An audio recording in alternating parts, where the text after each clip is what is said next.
Welcome back to another episode. I'm Gina Watts, and I'm joined by the wonderful, the amazing, my friend, and maybe yours, Andrew McPeak. So good to be here, Gina. So good to have you here. If you believe that school should be more than just essays and GPAs, if you believe that EQs are as important as IQs, if you expect amazing things from the next generation, then friends, you are in the right place because we believe that too. Yes, we do. So Andrew, today we are exploring a topic that is pretty close to our hearts. Yeah. Psychological safety in schools. Yes, it is near and dear to our hearts. It's going to be an incredible conversation. But of course, first, we got to get into our question of the week. So here it is. Okay. If you could live in any fictional world, which one would you choose? Okay. So at first, I love how seriously we take these questions. Take this very seriously. So at first, I was struggling with what I would say. And then it just hit me like a burst of energy. And so I would live in Law and Order SVU. Now, here's the deepest question, because I've seen a lot of Law and Order SVU. Yes. Would you be one of the detectives or would you be one of the lawyers? That's a good question. I feel like I just want to be Olivia Benson's friend. Oh, I feel like she needs a steady friend. Like the one that she's having coffee with at the beginning of the episode. Yeah. And that is always there for her. And she can call to go pick up her son. Right? Who's journeyed with her for 25 years. You know what I mean? I just feel like she Gina, needs a friend. You and I keep discovering ways in which we are long lost best friends. We are.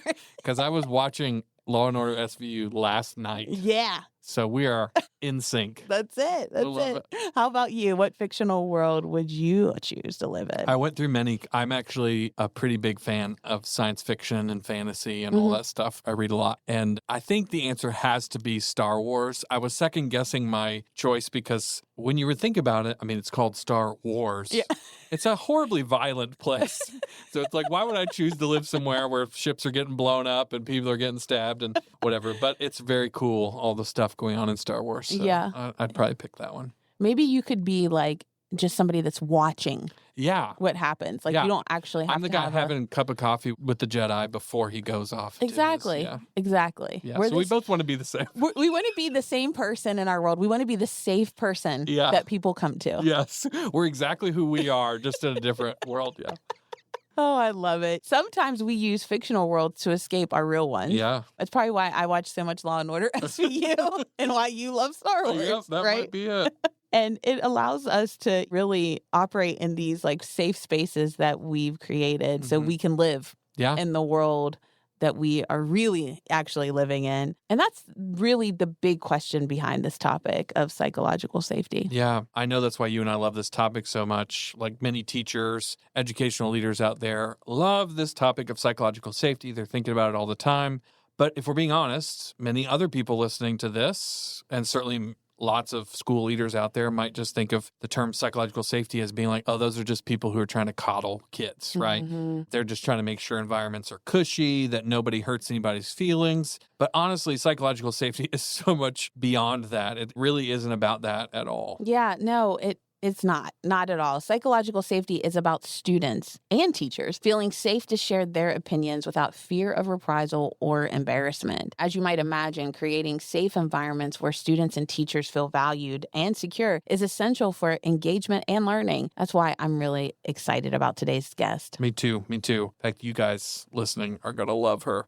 Recently, I got the chance to sit down with Dr. Michelle Braillard. She's a pioneering researcher in psychological safety, specifically in K-12 public schools. So this is actually pretty unique. There's lots of people studying psychological safety. There's not very many people who are talking about this subject inside of public schools. So with her career spanning from teaching in Seattle to earning a PhD in leadership studies, Dr. Braillard has been recognized as a leader in both the areas of student leadership as well as educational advocacy. She's currently working on a 2-book project, and she's soon going to be co-hosting a podcast on this area of psychological safety. It's all based on the research she did for her dissertation around the area of psychological safety. She is the real deal, and you're going to see very quickly once you hear more of her story. This is Michelle.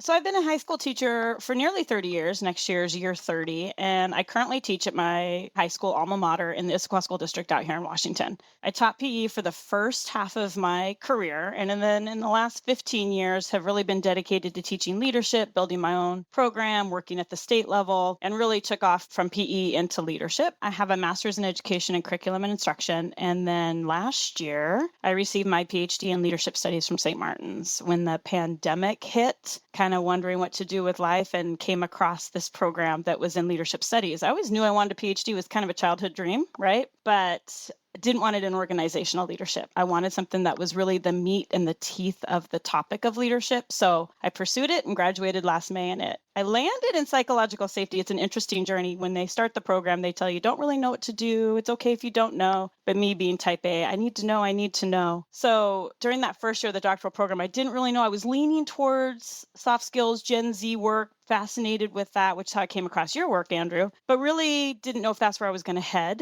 And then we watched and discussed a TED Talk by Amy Edmondson regarding psychological safety. And it was like a light bulb went off in my brain. In PE, which is ironically where most K-12 research on psychological safety actually exists, it can be really, Fascinating. really interesting. That's where I found a lot of the research. It can be really challenging to motivate students who aren't super excited about the class. We have a perception that students love PE, but the reality is most of them don't. And it was really hard early in my career to motivate them. And when I heard this concept of psychological safety, I was like, that's the name. That's what I've been doing. That's how I approach students. That's the environment in my classroom. And so as I'm listening to this podcast and we're starting to discuss it, all I could think about is how is it being used in schools? How's it being used in schools? And Dr. Edmondson's work is amazing, but focuses on the team construct in organizations. And as I started to explore and question, how can we use this in schools? It came down to how can I benefit teachers with this information? I'm on my third generation of students, and each generation is different. And Gen Z is even more generation, and Alpha is going to be even more different. Psychological safety can be the same for all generations, though. And it's something that I think employers are looking at doing, higher education's looking at doing. So kind of one thing led to another, and I dug deep into this rabbit hole of psychological safety, how it's in the educational context. It's fascinating to think about that evolution from teaching PE of all things, right, to now she's focusing on leadership and specifically psychological safety in the classroom. It feels like there's a huge gap bridged between those two things. Absolutely. And what caught my attention was Michelle's focus on psychological safety as a part of her physical education classes. It's not something you often hear about every day Right. in the context of schools. Yeah, but I mean, it makes sense when you think about it, right? Creating an environment where students want to feel comfortable and can feel comfortable to express themselves, take risks, not feel failure. Of course, that's important in every classroom, but it's definitely important while I'm in physical education and I'm wearing different clothes and all those kinds of things. That's huge, honestly, no matter what class you're teaching. That's a truth bomb right there. Yeah. So you've heard me define psychological safety, but I actually asked Michelle, who is way more qualified, to define it specifically in the context of a classroom. So within a school environment, I mean, the overall concept of psychological safety is that the perception of an individual in a group is safe to share. They have the freedom to take risks. They have the freedom to say, I have this need or there's this concern, and they're not going to be ridiculed or shamed. And the concept really translates pretty well into schools as well. In that same concept, it's whether you're a student in a classroom, whether you're an athlete on a team, or a member in a club, or a staff member within the school building, it's feeling safe to engage in moments of interpersonal risk taking. It's that space I'm able to present ideas. I can give suggestions without fear of criticism. I can raise my hand in a staff meeting and the principal is going to acknowledge and value it. Even if I'm off base, even if the student is off base, it's still a concept of, hey, Michelle, I hear what you're saying right now. I'm not sure I'm ready to go to that path. So we're going to pin that and I'm going to come back to it. But I really appreciate that you brought that up for me. Doing the same thing in a classroom. Hey, you know what? I understand that this is really challenging. You're probably not alone in that right now. So I'm going to roll back a little bit because I hear what you're saying. And then we're going to move forward once I have an opportunity. Even if I don't have the answers, that student, that adult still has the opportunity to say, hey, I have a sense of belonging in this room. I can use my voice and it's valued. And then the idea is then student engagement increases, student success and outcomes are better too, because there's this greater sense of, I get it.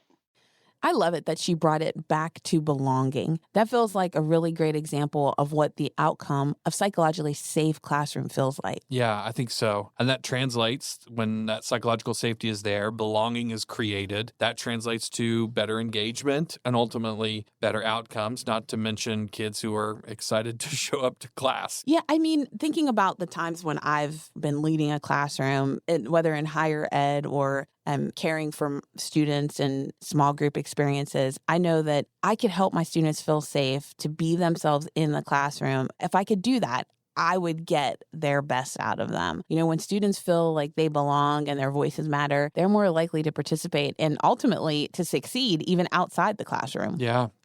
I think I would have enjoyed being in your class. I think so too. I was a pretty good educator. We would have at least had fun. Yeah. I know. So I mentioned this before, but Michelle's coming off the heels of her dissertation in which she investigated the essential elements of psychological safety in the educational environment. She did an absolutely phenomenal job of breaking it down for me. So the first factor is teachers really being intentional in creating the points of connection with students. John Hattie's work goes back to basics. Teacher-student relationship is key. When that component is strong in a classroom, that student has a sense of belonging or comfort. So I think of the concept connection before content. Content's important. Standards are important. Expectation, that is education. That is the system we are in. However, if we teach content all day long and students still feel anxious about being in the learning because the perception is the teacher doesn't care or the teacher's not listening or the teacher's not valuing, the anxiety increases and learning decreases. And the students really struggle to stay engaged. So I think teachers have to be intentional in creating those connections.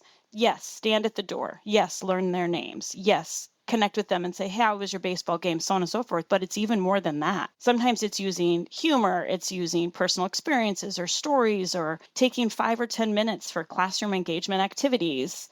I do a question of the day with attendance. So, and it's real basic, not a question that's going to have them uncomfortable in sharing their personal beliefs, right? So it could even be, what was the last song you heard on the radio or on the way to school today? But I won't say to them things like, what's your favorite class? Because my favorite class might be math and another student's class might not be. And then now all of a sudden there's judgment. And that's one thing we know about this generation. They want to stay private. So I have to keep the questions like, what's your favorite ice cream? Raise your hand if you like strawberry ice cream. You know, things like that. I stay on the surface with those. So it's things like that, because I think for students, learning is hard. For all of us, learning is hard. Learning how to do a podcast is hard. Learning how to write in academia is hard. Learning how to do math problems is hard for students. And we have to remember that when we can create that positive environment through our connection, it's going to be better for them. I think the second factor for me is that teacher approach. And to me, this is the most valuable, how you approach them, because it goes back to that communication. It's role modeling the behaviors, the do's that you want in your classroom. It's having the tone and demonstrating respect. The language and phrasing we use, using we versus you and I think are a couple of factors I found in kind of correction with kindness. One of the stories I'll tell my students when I talk about this is I'll ask them, how many of you really respond well to sarcasm in a classroom? And they kind of laugh. They're like, nobody responds well to sarcasm, Dr. Braillard. And I'm like, you're right. Nobody really responds to sarcasm. But yet we have a tendency to use it thinking that it's humor. Right? So I always say to them, imagine you're walking with a toddler. There's a patient adult teaching a toddler how to walk. Walking's hard, but we are all doing it as adults, and toddlers are learning, but we're patient and we're kind because they're little and they fall down. We pick them up. It's okay. You're going to get it. We're going to do this. Let's try it again. Let's try it again. Let's try it again. What we don't say to that toddler is, I hope you figure it out before we go to grandma's on Friday. Right? Whereas in our classroom, sometimes teachers, without knowing it, and it's an unawareness, will say things like, well, if you were in class, you would have got it. Or I taught you this already. I don't know why you're not getting it. And students who hear that can shut down. They might not even walk into a classroom. Teachers who will say, well, it's nice to have you here today. That shaming a student, that's not psychologically safe. So creating that approach of, hey, I'm really glad to have you here today. Or just, hey, good to see you. I'm glad you're here. Happy to have you here. How can I help you get caught up? How can I support you? It's the language, it's the tone, it's the respect, and having the awareness in that. And then I think the third factor is one that was really surprising to me in my work, and that's the environment of the classroom. Finding that, how is the space designed to create inclusivity? Can the teacher easily move around and get from group to group? Are the desks in a row? Or is there more organic grouping based on learning so that supports collaboration? Is there student work on the wall that demonstrates innovative, creative ideas? or is it all content or things about the teacher and not about the students? One teacher has work covering the walls of the classroom that are past students' work. That also lends to that teacher's credibility, and that this work that I'm having you do, I've had students do for years, and look at the product. It's exciting to see the product. So what does that space look like? Does the teacher work with the students to create the norms, the expectations, the objectives? It's all that kind of teaching 101, but are the students involved in it? And was it done in a thoughtful, intentional way? And that takes time. That takes front loading. That takes time. And I think in education, we get really caught up in content. And again, all of those pieces come back to that connection before content. Andrew, that was so good. Right? I think we need a hype button. Do we have it? Hit it. Hit it. That is definitely hype button-able. So what were those 3 again? Yeah, so she talked about a lot of 3 in depth. So let me just reiterate them. The first one was points of connection. So creating opportunities where teachers and students connect in a personal way. Modeling behaviors. This is where the teacher models in front of students the kind of activity and behavior that they expect from their students. And then the last one, which she said was most surprising, and it was surprising to me too, is the physical environment of the classroom. Are there certain cues in the room that actually create the space to be safe enough for students to engage? What I love so much about this is that all 3 of these ideas are super simple. Literally any teacher could do them. I think sometimes we overcomplicate things. Yeah. They were definitely simple. And that's how I would explain this to your teacher folks. Like, if you're listening to this, you take simple steps to make the space safe. What if I could tell you that if you could do 3 simple things, you can significantly increase your students' engagement? Yeah. I think most teachers would be down for that. Absolutely. Absolutely. And we need to start talking about it that way, right? When you hear the term psychological safety, you're like, what the heck? Another thing, right? You're like, there's so many syllables. I know.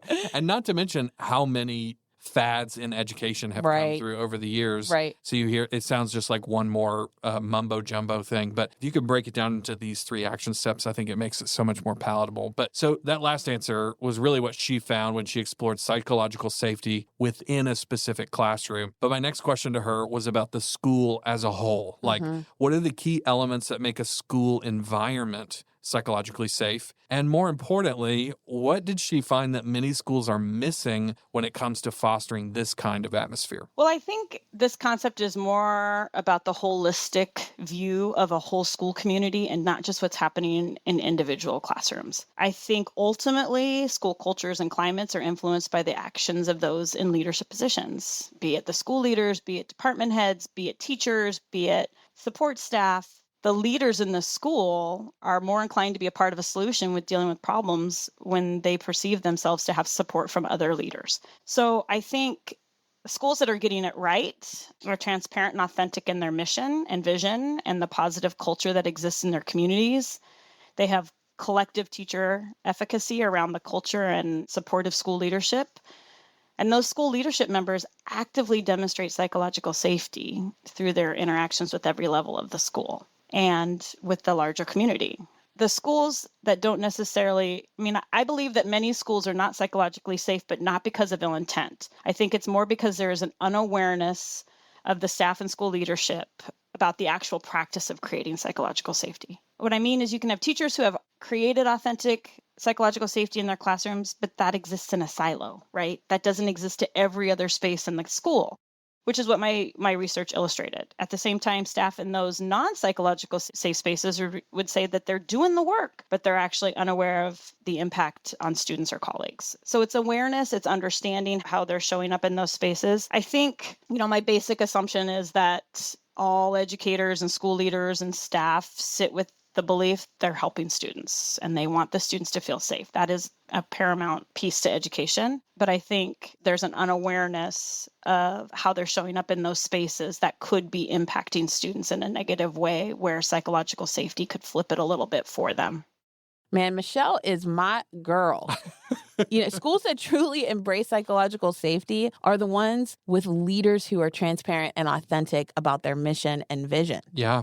They foster a collective sense of efficacy among teachers and staff, which in turn works cyclically to further support the positive culture. It seems, I feel like our audience is probably thinking like, this just seems too simple. Yeah. It seems too. That's all I got to do. Yeah. And then, yeah. Yeah. I feel like Michelle also pointed out where schools often miss the mark, this idea of like awareness, right? It's not necessarily about ill intent. Like there's not a lot of folks listening to this or any education anywhere who is willfully choosing to make classrooms or even schools that are not psychologically safe, but it's just a lack of understanding on their part about how the actions they're taking or not taking are impacting the psychological safety across the entire school. Exactly. I think there are a lot of well-intentioned educators out there who genuinely want their students to feel safe and supported, but they just might not realize how interactions and leadership style are negatively influencing that environment. Yeah. Yeah. So I had one final question for Michelle. Yeah. As always, I wanted to get practical. So I asked Michelle to get practical for our very busy listeners out there who just need some action steps. So I asked her, how can school leaders and educators stay updated with the best practices and new research in creating psychological safety? And what are some practical next steps they can take to ensure they're fostering this kind of environment school-wide? And I think it's important to, we know that in schools, if the teachers are happy, the students are happy. If the teachers feel safe, if they feel like they are trusted to use their voices, if they can speak up at a staff meeting, if they can say the things that they are aware of and can be a part of that positive change in a school or in a positive culture in that school, and the administration and the school leaders are willing to hear them and work with them in a two-way communication. I mean, research shows that retaining teachers in their first 5 years is so challenging. And oftentimes it's because they don't have a voice. They don't know who, or they don't have colleagues that they can trust to go to. They're told what to do. What's collaboration look like? Well, sometimes we just tell our new teachers what to do so they'll get on board. Collaboration looks different to the next generation coming in as teachers. Collaboration looks different, innovative. I mean, they want to be creative and innovative, but sometimes our veteran teachers get in the way, not always in a negative, intentional way. I think it's oftentimes unawareness on all parties. But with psychological safety within, a department, I can share my thoughts, I can share my needs, I can share my ideas. And while that might be a silo, that can extend.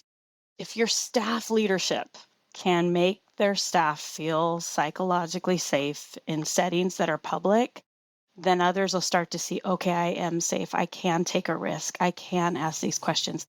I can take a risk in my teaching so that when I get evaluated, that administrator is going to understand it, that this administrator believes in me being creative so I can bring them in on a lesson that's kind of scary and vulnerable for me. But, it went well. I feel safe. I feel like I can trust. Andrew, this was such an awesome conversation. I agree.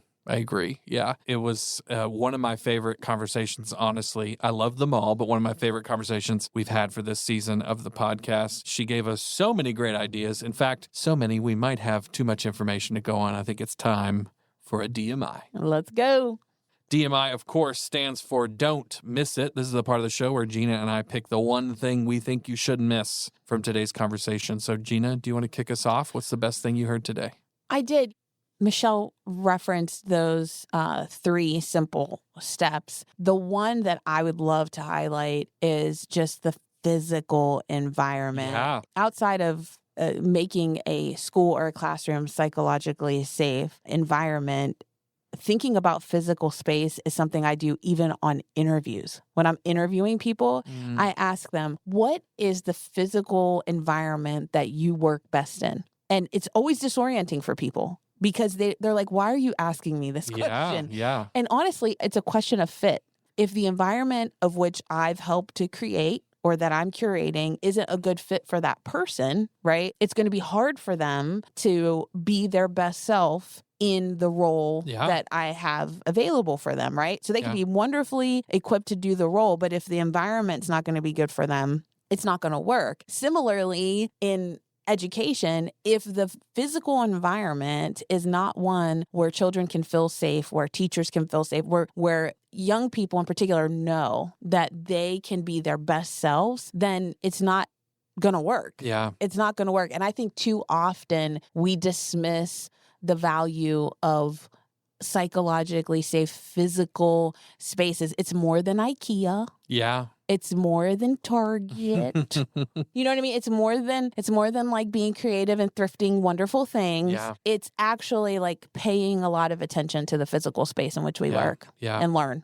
Yeah, and there are a lot of teachers and leaders out there who are they're not design thinkers, right? Yeah, They're not, for sure. They're not picking paint colors off the walls or seeing things that they want to do. Right. So for them, I think this might seem unusual, but it's so important. It is. It's crazy that it showed up in the It research is. like And that. it's okay for something to be simple and disorienting. Yeah. So lean in, Yeah. right? Like I just wanted to highlight the fact that it's something that I often talk about, but people are like, why are we talking about physical space? Yeah. And sometimes we need to. So yeah. How about you? Mine was also one of the three that she mentioned. Yeah. You know, she talked about points of connection, but the one that I really highlighted was modeling the behavior.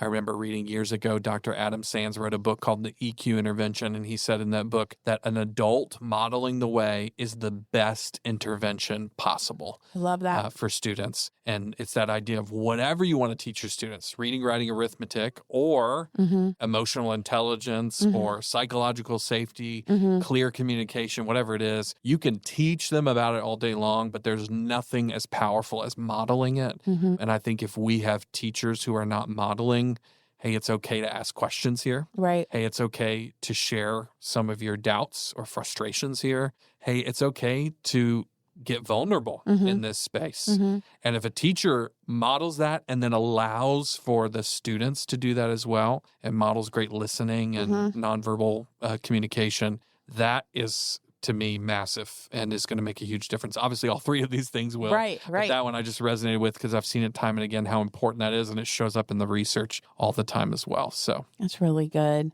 Today's time has been so good. I actually can't believe it's already over. I know. Yeah. Well, thank you everyone for joining us today on this episode of the School on a Mission podcast. Now, before you hit skip onto your next podcast, we've got a little challenge for you. So we want you to make sure you grab a pen, a notebook, a sticky note, or even the back of your hand. Grab your phone, grab your tablet, whatever it is. We want you to write down, we want you to document one action step that you're going to take this week. Maybe it's something that you are going to do, something you're going to investigate, something you're going to read more about, or a person you want to meet with. Do you got it?